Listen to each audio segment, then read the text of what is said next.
नमस्कार दोस्तों, चलिए जानते हैं उत्तर प्रदेश की 50 फटाफट बड़ी खबरों को सिर्फ 10 मिनट में। लेकिन उससे पहले आप यह वीडियो किस जगह से देख रहे हैं हमें कमेंट में जरूर बताएं। आज से यूपी में बिना ई-केवाईसी वाले राशन कार्ड धारकों को अनाज मिलने में दिक्कत हो सकती है, क्योंकि सरकार ने इस प्रक्रिया को अनिवार्य कर दिया है। जिन लोगों ने अभी तक ई-केवाईसी नहीं कराया है, उन्हें जल्द से जल्द इसे पूरा करने की सलाह दी जा रही है। आज से उत्तर प्रदेश में मौसम ने अचानक करवट ले ली है और कई जिलों में तेज बारिश के साथ ओले गिरने की चेतावनी जारी की गई है। खासकर लखनऊ समेत 15 जिलों में प्रशासन अलर्ट मोड पर है। लोगों को घर से बाहर निकलते समय सावधानी बरतने और जरूरी काम ही करने की सलाह दी जा रही है। आज से यूपी के शिक्षा मित्रों और अनुदेशकों के लिए राहत भरी खबर आई है, क्योंकि उनका बढ़ा हुआ मानदेय लागू हो गया है। अब उनके खातों में पहले से ज्यादा सैलरी आएगी, जिससे उनके जीवन स्तर में सुधार होगा और लंबे समय से चली आ रही मांग पूरी होने पर खुशी का माहौल है। कानपुर में चर्चित किडनी मंडी मामले में आज बड़ा एक्शन देखने को मिला है, जहां डॉक्टर प्रीति के खिलाफ जांच और तेज कर दी गई है। पुलिस अब उनके संपर्कों और रसूखदार लोगों से जुड़े कनेक्शन की गहराई से पड़ताल कर रही है, जिससे मामले में नए खुलासे हो सकते हैं। आज से गाजियाबाद और नोएडा में पुराने वाहनों के खिलाफ सख्ती शुरू हो गई है। खासकर 15 साल पुराने पेट्रोल और 10 साल पुराने डीजल वाहनों को जब्त करने का अभियान चलाया जा रहा है। इससे प्रदूषण कम करने की कोशिश की जा रही है और लोगों को नए नियमों का पालन करने को कहा गया है। वाराणसी में सौर ऊर्जा को बढ़ावा देने के लिए आज से सोलर सिटी प्रोजेक्ट के तहत नए रजिस्ट्रेशन शुरू कर दिए गए हैं। सरकार चाहती है कि ज्यादा से ज्यादा लोग सोलर पैनल अपनाएं, जिससे बिजली की बचत हो और पर्यावरण को भी फायदा पहुंचे। इसके लिए कई सुविधाएं दी जा रही हैं। प्रदेश के सभी आंगनवाड़ी केंद्रों पर आज से बच्चों को गर्म पका हुआ भोजन देने की योजना का विस्तार किया गया है। इससे छोटे बच्चों को बेहतर पोषण मिलेगा और कुपोषण की समस्या को कम करने में मदद मिलेगी। साथ ही माताओं में भी इस योजना को लेकर उत्साह देखा जा रहा है। राजधानी लखनऊ में आज से बड़े स्तर पर शहर के प्रमुख चौराहों के सौंदर्यीकरण का काम फिर से शुरू कर दिया गया है। इसे G20 की तर्ज पर विकसित किया जा रहा है, जिससे शहर की खूबसूरती बढ़ेगी और आने वाले पर्यटकों को बेहतर अनुभव मिल सकेगा। आज से यूपी रोडवेज में 500 नई इलेक्ट्रिक बसों को शामिल करने की प्रक्रिया शुरू हो गई है। इससे यात्रियों को बेहतर और सस्ता सफर मिलेगा, साथ ही प्रदूषण भी कम होगा। सरकार का लक्ष्य है कि धीरे धीरे पूरे परिवहन सिस्टम को पर्यावरण के अनुकूल बनाया जाए। प्रयागराज में महाकुंभ 2027 की तैयारियों को लेकर आज से रिवर फ्रंट डेवलपमेंट का सर्वे शुरू कर दिया गया है। प्रशासन पूरी तैयारी में जुट गया है, ताकि श्रद्धालुओं को बेहतर सुविधाएं मिल सकें और आयोजन को भव्य और सुव्यवस्थित बनाया जा सके। आज से पूरे प्रदेश में नए वित्तीय वर्ष के साथ टोल टैक्स की दरें बढ़ा दी गई हैं, जिससे हाईवे पर सफर करना थोड़ा महंगा हो गया है। वाहन चालकों को अब पहले से ज्यादा शुल्क देना पड़ेगा। हालांकि इसके बदले बेहतर सड़क सुविधाओं का वादा किया गया है। यूपी में आज से न्यू लेबर कोड लागू हो गया है, जिससे कर्मचारियों की सैलरी स्ट्रक्चर और पीएफ में बदलाव देखने को मिलेगा। ये बदलाव श्रमिकों के हित में बताया जा रहा है, लेकिन कई लोग अभी इसके नियमों को समझने की कोशिश कर रहे हैं। प्रयागराज और वाराणसी में गंगा के जलस्तर की निगरानी के लिए आज से डिजिटल सिस्टम शुरू किया गया है। इससे बाढ़ जैसी स्थितियों का पहले से अनुमान लगाया जा सकेगा और समय रहते लोगों को सतर्क किया जा सकेगा, जिससे नुकसान को कम किया जा सकेगा। अयोध्या में राम मंदिर को लेकर चैत्र नवरात्रि की तैयारियां जोरों पर हैं और आज इस संबंध में एक अहम बैठक हुई। श्रद्धालुओं की सुविधा के लिए खास इंतजाम किए जा रहे हैं, जैसे जगह जगह वाटर कूलर और सुरक्षा के पुख्ता इंतजाम। आज से यूपी बोर्ड के स्कूलों में नया सत्र शुरू हो गया है और इसके साथ ही प्रवेश उत्सव भी मनाया जा रहा है। बच्चों और अभिभावकों में उत्साह देखा जा रहा है और सरकार का उद्देश्य है कि ज्यादा से ज्यादा बच्चों को स्कूल से जोड़ा जाए। लखनऊ के इकाना स्टेडियम में होने वाले IPL मैच को लेकर आज से विशेष शटल बस सेवा शुरू कर दी गई है। इससे दर्शकों को आने जाने में आसानी होगी और ट्रैफिक की समस्या भी कम होगी, जिससे मैच का अनुभव और बेहतर बनेगा। सरकारी अस्पतालों में डॉक्टरों की उपस्थिति को लेकर अब सख्ती बढ़ा दी गई है और आज से बायोमेट्रिक सिस्टम सीधे मुख्यालय से जोड़ा गया है। इससे डॉक्टरों की नियमित उपस्थिति सुनिश्चित होगी और मरीजों को बेहतर इलाज मिल सकेगा। गोरखपुर इंडस्ट्रियल कॉरिडोर के लिए आज से जमीन अधिग्रहण का दूसरा चरण शुरू हो गया है। किसानों को मुआवजा देने की प्रक्रिया भी जारी है और इस परियोजना से क्षेत्र में रोजगार के नए अवसर पैदा होने की उम्मीद है। आगरा में ताजमहल की सुरक्षा को और मजबूत करने के लिए आज ड्रोन निगरानी प्रणाली का सफल ट्रायल किया गया है। इससे सुरक्षा एजेंसियों को हर गतिविधि पर नजर रखने में मदद मिलेगी और पर्यटकों की सुरक्षा भी बेहतर होगी। प्रदेश के सभी नगरीय निकायों में आज से स्वच्छता पखवाड़ा अभियान शुरू हो गया है। इस दौरान शहरों और पार्कों की सफाई पर विशेष ध्यान दिया जाएगा और लोगों को भी साफ सफाई के प्रति जागरूक किया जा रहा है। बरेली और मुरादाबाद के बीच नई मेमू ट्रेन सेवा का ट्रायल आज से शुरू किया गया है। इससे यात्रियों को बड़ी राहत मिलेगी और रोजाना सफर करने वालों के लिए समय और सुविधा दोनों में सुधार होगा। आज से यूपी में ई कॉमर्स निर्यात के लिए नई व्यवस्था लागू की गई है, जिससे छोटे व्यापारियों को भी अंतर्राष्ट्रीय बाजार में पहुंच बनाने में मदद मिलेगी। इससे राज्य के व्यापार को बढ़ावा मिलने की उम्मीद जताई जा रही है। झांसी और ललितपुर के किसानों के लिए केन बेतवा लिंक परियोजना से जुड़ी नई नहर प्रणाली का खाका तैयार किया गया है। इससे सिंचाई की सुविधा बेहतर होगी और किसानों को पानी की कमी से राहत मिल सकेगी। यूपी पुलिस में भर्ती प्रक्रिया को और आसान बनाने के लिए आज से फिजिकल टेस्ट के नियमों में बदलाव किया गया है। इससे उम्मीदवारों को राहत मिलेगी और ज्यादा पारदर्शिता के साथ भर्ती प्रक्रिया पूरी की जा सकेगी। मथुरा और वृंदावन में यमुना नदी की सफाई के लिए नए एसटीपी प्लांट शुरू किए गए हैं। इससे नदी का पानी साफ रखने में मदद मिलेगी और पर्यावरण को भी फायदा पहुंचेगा, जिससे श्रद्धालुओं को भी बेहतर अनुभव मिलेगा। मेरठ, सहारनपुर और बागपत में आज सुबह से तेज बारिश हो रही है, जिससे फसलों को नुकसान की आशंका बढ़ गई है। किसान चिंतित हैं और मौसम विभाग ने उन्हें सतर्क रहने और जरूरी सावधानियां बरतने की सलाह दी है। मेरठ में स्पोर्ट्स सिटी प्रोजेक्ट को लेकर सरकार ने पहली किस्त जारी कर दी है। इससे निर्माण कार्य में तेजी आएगी और युवाओं को बेहतर खेल सुविधाएं मिलेंगी, जिससे क्षेत्र में खेलों को बढ़ावा मिलेगा। सहारनपुर में लकड़ी नक्काशी उद्योग को बढ़ावा देने के लिए नए एक्सपोर्ट हब की घोषणा की जा सकती है। इससे कारीगरों को बड़ा बाजार मिलेगा और उनके उत्पाद अंतर्राष्ट्रीय स्तर पर पहचान बना सकेंगे। मौसम विभाग ने आज 17 से ज्यादा जिलों में आंधी, तूफान और बारिश का येलो अलर्ट जारी किया है। लोगों को सावधान रहने की सलाह दी गई है, ताकि किसी भी अप्रिय स्थिति से बचा जा सके और सुरक्षित तरीके से दिन बिताया जा सके। आज प्रदेश के कई इलाकों में 50 से 80 किलोमीटर प्रति घंटे की तेज हवाएं चलने की संभावना है। ऐसे में लोगों को खुले स्थानों से बचने और सुरक्षित जगह पर रहने की सलाह दी गई है, ताकि किसी तरह की दुर्घटना से बचा जा सके।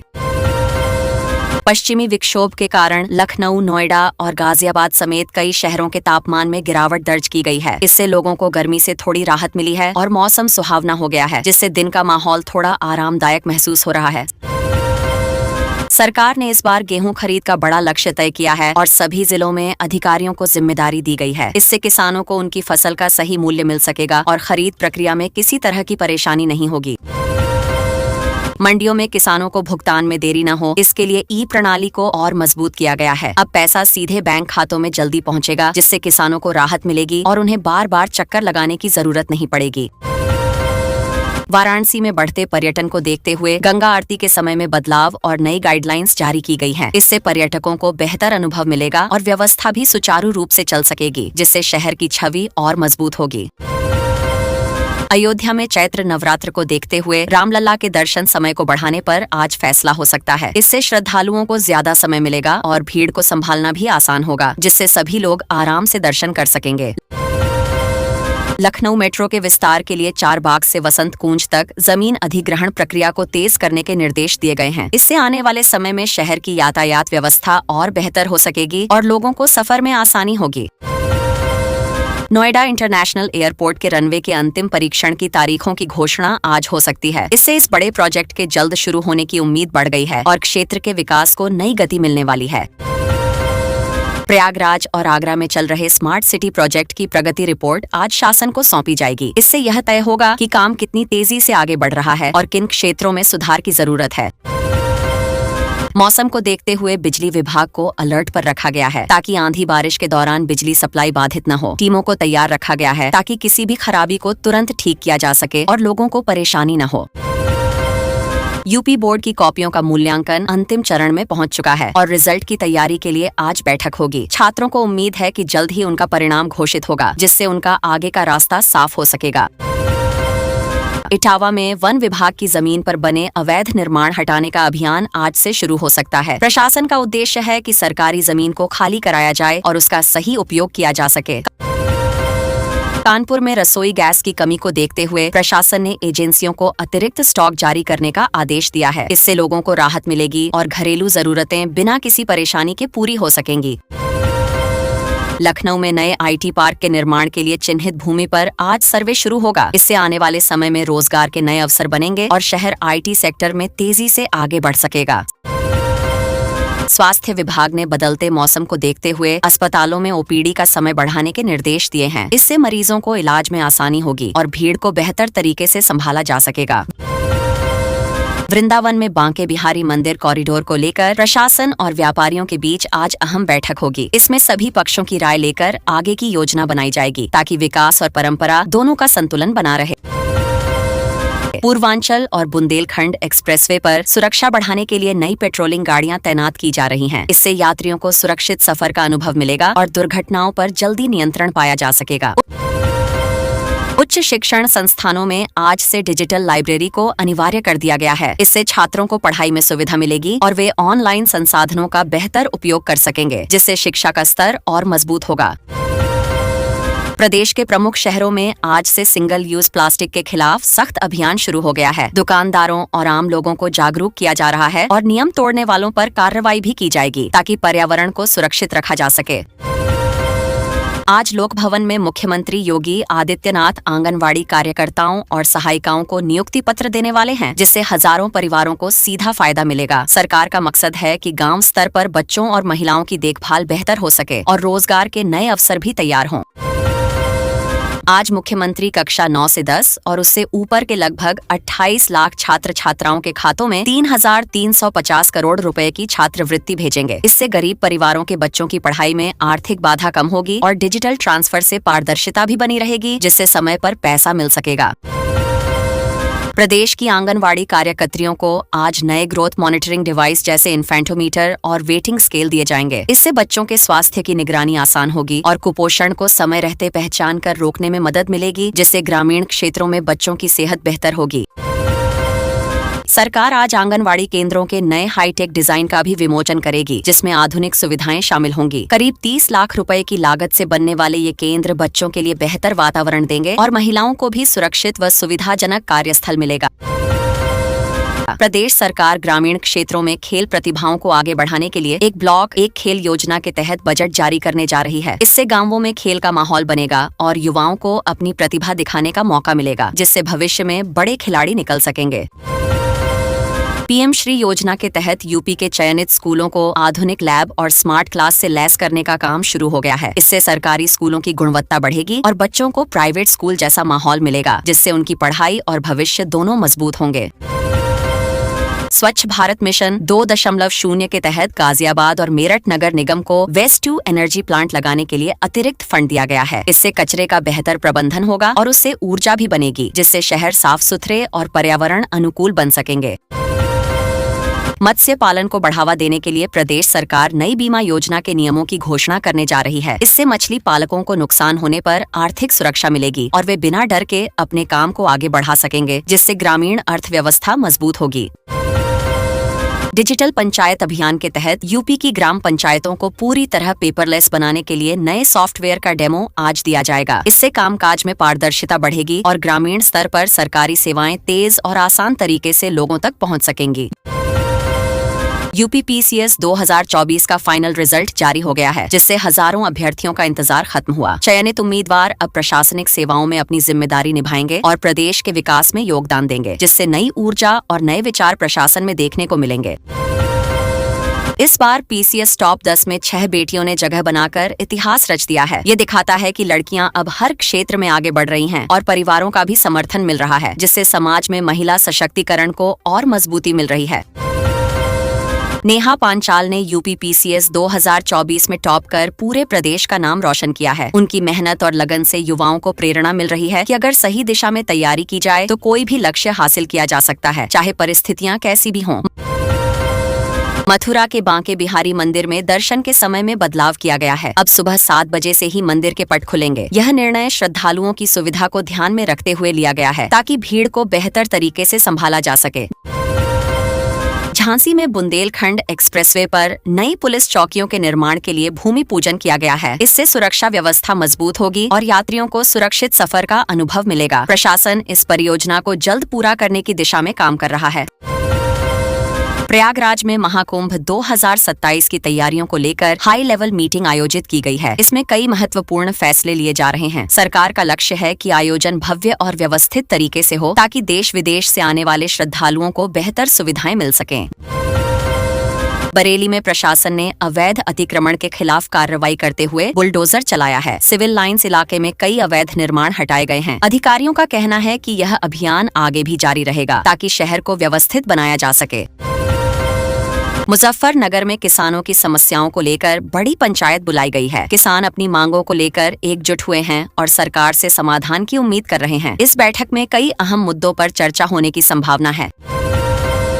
लखनऊ चिड़ियाघर में 2 नए बाघ शावकों को आज दर्शकों के लिए बाड़े में छोड़ा गया है। इन्हें देखने के लिए लोगों की भीड़ उमड़ रही है। चिड़ियाघर प्रशासन ने सुरक्षा और सुविधा के खास इंतजाम किए हैं। नोएडा अथॉरिटी ने सेक्टर 62 और 63 की सड़कों की मरम्मत के लिए नए टेंडर जारी किए हैं। इससे क्षेत्र में यातायात बेहतर होगा और लोगों को राहत मिलेगी। काम जल्द शुरू होने की उम्मीद है। प्राइमरी स्कूलों में रामनवमी के अवसर पर विशेष सांस्कृतिक कार्यक्रम आयोजित किए गए हैं। बच्चों ने उत्साह के साथ भाग लिया और त्योहार की महत्ता को समझा। इससे छात्रों में सांस्कृतिक जागरूकता बढ़ाने का प्रयास किया गया है। अलीगढ़ मुस्लिम यूनिवर्सिटी में नए सत्र के दाखिले को लेकर आज नई अधिसूचना जारी की जाएगी। छात्रों को आवेदन प्रक्रिया और तारीखों की जानकारी दी जाएगी। विश्वविद्यालय प्रशासन तैयारियों में जुटा हुआ है। मिर्जापुर के विंध्याचल धाम में नवरात्रि के 9वें दिन दर्शन के लिए लंबी लाइन लगी हुई है। श्रद्धालु सुबह से ही पहुंच रहे हैं। प्रशासन ने भीड़ को संभालने के लिए विशेष इंतजाम किए हैं। यूपी पुलिस भर्ती बोर्ड ने आरक्षित नागरिक पुलिस परीक्षा के नतीजों को लेकर नई घोषणा की है। उम्मीदवार लंबे समय से इसका इंतजार कर रहे थे। जल्द ही परिणाम जारी होने की संभावना जताई जा रही है। गोरखपुर में शाम को भव्य दीपोत्सव का आयोजन किया जाएगा। प्रशासन ने सभी तैयारियां पूरी कर ली हैं। इस आयोजन में बड़ी संख्या में लोग शामिल होंगे और पूरे शहर में उत्सव का माहौल देखने को मिलेगा। यूपीएसआरटीसी ने महिला परिचालकों की भर्ती को लेकर आज नई गाइडलाइंस और ऑनलाइन पोर्टल अपडेट किया है। अब आवेदन प्रक्रिया पहले से ज्यादा आसान कर दी गई है ताकि ज्यादा महिलाएं इसमें भाग ले सकें। सरकार का मकसद महिलाओं को रोजगार के बेहतर अवसर देना और परिवहन व्यवस्था को मजबूत बनाना है। गाजीपुर में गंगा किनारे बनने वाले नए रिवर फ्रंट प्रोजेक्ट को आज शासन से मंजूरी मिल गई है। इस प्रोजेक्ट से शहर का विकास होगा और पर्यटन को भी बढ़ावा मिलेगा। स्थानीय लोगों को रोजगार के नए अवसर मिलेंगे और गंगा किनारे सुंदर वातावरण तैयार किया जाएगा। सहारनपुर के लकड़ी नक्काशी उद्योग को एक्सपोर्ट हब बनाने के लिए केंद्र सरकार ने आज फंड जारी किया है। इससे कारीगरों को नई तकनीक और बाजार मिलेगा। उम्मीद है कि इससे रोजगार बढ़ेगा और स्थानीय उत्पाद विदेशों में भी अपनी पहचान बना पाएंगे। उत्तर प्रदेश में आज से 5 नए शहरों में पीएनजी पाइपलाइन बिछाने का काम शुरू हो गया है। इससे घरों और उद्योगों को सस्ती और सुरक्षित गैस उपलब्ध होगी। सरकार का लक्ष्य है कि ज्यादा से ज्यादा लोगों तक स्वच्छ ऊर्जा पहुंचाई जाए और प्रदूषण को कम किया जा सके। मुख्यमंत्री योगी आदित्यनाथ आज गोरखपुर में 20 करोड़ रुपए की लागत से बने आईटी पार्क का उद्घाटन करेंगे। इससे युवाओं को आईटी सेक्टर में रोजगार के नए अवसर मिलेंगे और शहर में तकनीकी विकास को भी बढ़ावा मिलेगा। स्थानीय अर्थव्यवस्था को इससे मजबूती मिलने की उम्मीद है।